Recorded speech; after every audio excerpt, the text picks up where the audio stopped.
Hello mga kamay, tingnan nyo mabuti ang pag-weld ng tao na to. Sinit niya sa 80 amperes. Ang ginawa niya is street weld. So tingnan natin ang gagawin niya. Ang mangyayari ngayon dyan, dahil binakbak yan, matutunaw talaga yung bakal. Tingnan nyo maigi mga kamay ang gagawin niya. Dineritso niya, di ba?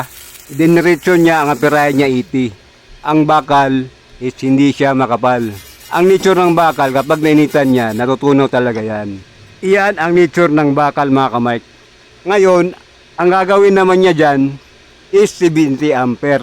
Pero sa ibang paraan, ang gagawin niyang penetration ng pag-weld niya.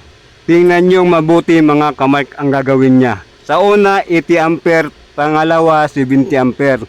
Although kung sa una, sa 80 ampere, yun ang ginawa niya, ganyan din. Ang tubakal, hindi yan natutunaw. Kayang-kaya ng 80 ampere yan.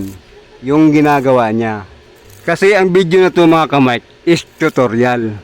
Dapat, kung anong ginawa niya sa umpisa, halimbawa, naglagay siya 80 ampere. Dapat, sa pangalawa, kung ano penetration niya sa una, dapat sa pangalawa, nagbaba siya ng pirahe, dapat ganun din yung penetration na ginawa niya.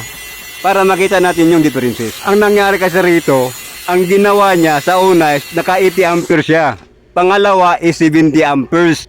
Which is hindi siya nagtugma doon sa penetration niya. Dapat same penetration.